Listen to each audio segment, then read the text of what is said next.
Hofu imeendelea kuongezeka kimataifa baada ya tukio la hivi karibuni ambapo Iran ilijaribu kushambulia kambi ya kijeshi ya pamoja ya Marekani na Uingereza katika kisiwa cha Diego Garcia. Tukio hilo liliibua swali kubwa. Je, makombora ya Iran yanaweza kufika hadi Ulaya Magharibi kwenye mataifa kama Ufaransa, Ujerumani au huko Ubelgiji? Kwa mujibu wa waziri wa Uingereza John Healey, makombora mawili yalirushwa, moja likaishia njiani na jingine kudunguliwa kabla halijafikia lengo. Hata hivyo, kilichoshtua wachambuzi wengi wa masuala ya kijeshi si mafanikio ya mashambulio hayo, bali ni umbali ulioweza kufikiwa na makombora hayo. Kisiwa cha Diego Garcia kiko takriban kilomita 4,000 kutoka Iran. Hii ina maana kuwa hata jaribio lenyewe linaonyesha hatua kubwa ya maendeleo ya teknolojia ya makombora ya Iran. Kitisho kikubwa kinatoka hapa kwamba kisiwa cha Diego Garcia kiko takriban kilomita 4,000 kutoka Iran.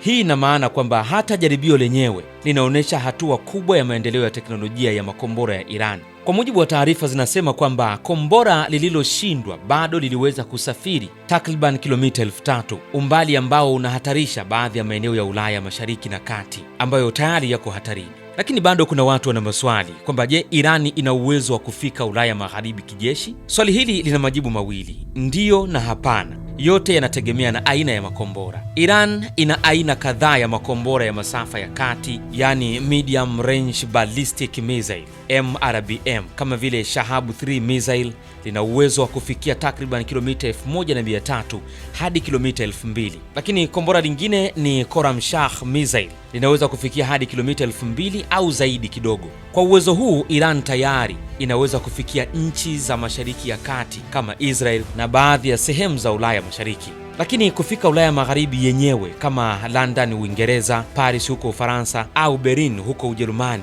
kunahitaji makombora ya masafa marefu zaidi kama Intermediate au Intercontinental Ballistic Missile IRBM au ICBM yenye uwezo wa zaidi ya kilomita 4,000 hadi 6,000 zaidi.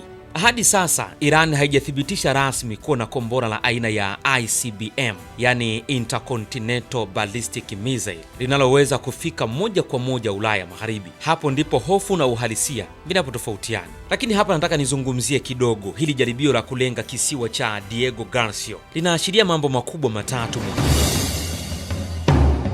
Kwanza, Iran inaonekana kwenda mbali zaidi kiteknolojia. Kufikia umbali wa maelfu ya kilomita kunaonesha kuwa Iran inaendelea kuboresha uwezo wake wa kurusha makombora kwa umbali mrefu zaidi kuliko ilivyokuwa zamani. Lakini pili, mfumo wa ulinzi wa anga bado ni muhimu sana. Kombora moja kudunguliwa linaonyesha kuwa nchi za Magharibi zina mifumo imara ya kujilinda. Lakini pia inaonyesha hatari ipo. Si kila shambulio linaweza kuzuiliwa kwa 100%. Mengine yanaweza kupenya tu na kuingia kwenye mataifa ya Ulaya Magharibi. Lakini tatu, kisaikolojia na kisiasa. Hata kama Iran haiwezi kufikia London huko Uingereza leo, uwezo tu wa kufika karibu na umbali huo tayari unatosha kuleta presha kwa nchi za Ulaya na washirika wake wa NATO. Kwa sasa ukweli ni huu. Iran ina uwezo mkubwa wa makombora ya masafa ya kati. Inaweza kufikia maeneo mengi tu ya Mashariki ya Kati na sehemu za Ulaya Mashariki. Lakini kiukweli hakuna ushahidi wa wazi kuwa inaweza kushambulia moja kwa moja Ulaya Magharibi. Lakini tukio hili la Iran kushambulia au kutaka kushambulia kisiwa hiki cha Diego Garcia linafungua ukurasa mpya kiukweli. Ama hakika linaonyesha mstari kati ya haiwezekani na inawezekana unaanza kufifia. Swali la sasa si tu kama Iran inaweza kufikia Ulaya Magharibi leo, bali ni itachukua muda gani sasa kwa Iran kuwa na uwezo huo wa kufikia maeneo au nchi za Ulaya Magharibi. Inaweza kuwa kesho au inaweza kuwa kesho kutwa. Ama hakika hii ni Street Report. Endelea kubaki nasi mpaka mwisho wa vita hii.